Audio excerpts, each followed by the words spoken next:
So hey, what's up Moon Gang? So this is Edmond Chavez Vlogs. Ilang araw?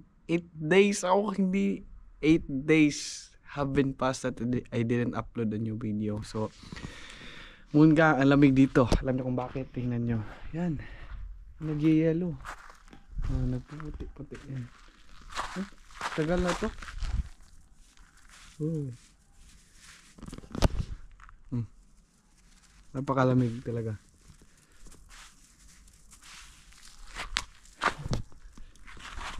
So, yun, nag-yellow na dito. So, Moon Gang. Teka lang. Basahin natin yung mga comments ko dito sa YouTube.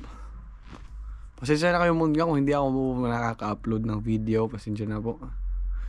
Hindi ko na nabigyan ng time. So, basahin natin yung mga comments dito sa mga minamahal nating subscribers dito sa YouTube. Lamig kasi ngayon Moon Gang, ngayon siya mag-watch 1 degrees ngayon. Pero dun sa trabaho namin, nasa food factory kami, mas malamig dun. Ang lamig kanina siguro ang damit ko kanina isang t-shirt, tatlong jacket, tapos yung pangatlong jacket yun yung pinakamakapal talaga, tapos may isang long sleeve pa. Sobrang lamig talaga Moon Gang. So, basahin natin. So, nag-comment, shoutout kay Grayson Ramos. Nag-comment si Grayson Ramos. Kasi nung this past 1 week ago, may sipon kasi ako Moon Gang. So, yun. May ubo ako.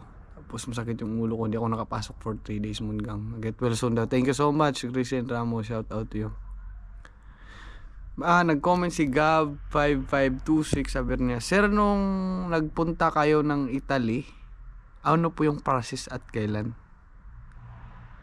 Nung nagpunta kami ng Italy, Moon Gang, yun, bali yung friend ko, gusto niyang pumunta ng Italy. Then siyempre marami naman kami, so nagpaplano-plano kami kasi nakasale yung ticket eh. So, yun, nag-book lang ng ticket Moon Gang. Nag-book lang ng ticket, tapos pagpunta namin sa airport, yung kailangan lang naman passport lang naman, tsaka yung PRC, yun yung temporary residence card, yun lang naman ang hinanap. Yun lang, that's it. Wala nang maraming requirements. Nag-comment si Dennis Diona 4 days ago, ako rin nga sipon, grabe, nag-extra muna ako dito sa Glorieta for Ayala helper para pangbili na lang ng luggage bag, grocery na dalhin dyan. Tagal ng work permit ko, may 2 months na, wala pa rin. Tagal lang para sa employer ng working permit namin. Dito kasi Dennis Diona, marami rin talagang nagkakasakit ngayon dito sa sipon, ubo talaga. Sakit ngayon ubo. Yung problema sa akin kasi pag inuubo ako, matagal gumagaling. Yun yung problema sa akin. Lamig talaga. Lamig Moon Gang, lamig. Diyos ko po, lamig. Tapos doon, gusto din yan. Inom lang ng gamot para maging okay. Then, sideline lang muna. So, ganyan talaga 2 months. Iba-iba kasi ng iba-iba kasi ng employer din. Depende sa process din. Then, tsaga lang, makakarating ka rin dito. Marami na tayong lamig. Agency ko yun, idol. Yung agency ko sa Pilipinas, shoutout kay Hip Hop Tambayan, agency, Grand Placement Agency. Shoutout kay Bon Mark Chavez, sabi niya, kaya maganda mag-apply dyan, idol, sa Hungary, may source of income eh. Ano ba tong vlog ko?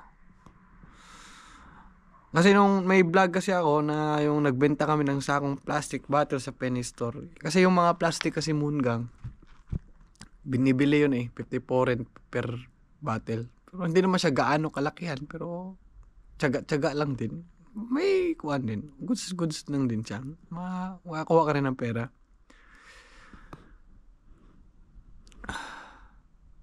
Then,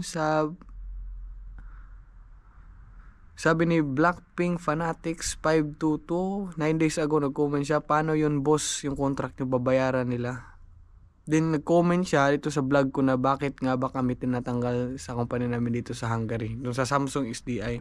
Bali sa amin naman, yung sa amin dati sa Samsung, 2 years yung kontrata namin. Tapos it's a prank, 2 months lang pala. Natambay kami for natambay kami for like 3 months.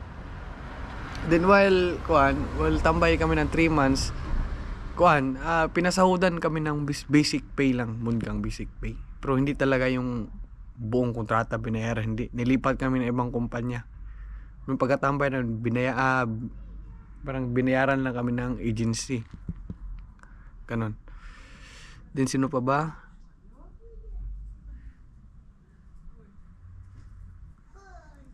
Rovelyn, 9 days ago, nag-comment si Rovelyn Antaso, walang ITES. Merong ITES. Then anong agency mo sa Manila, Idol? Yung siya.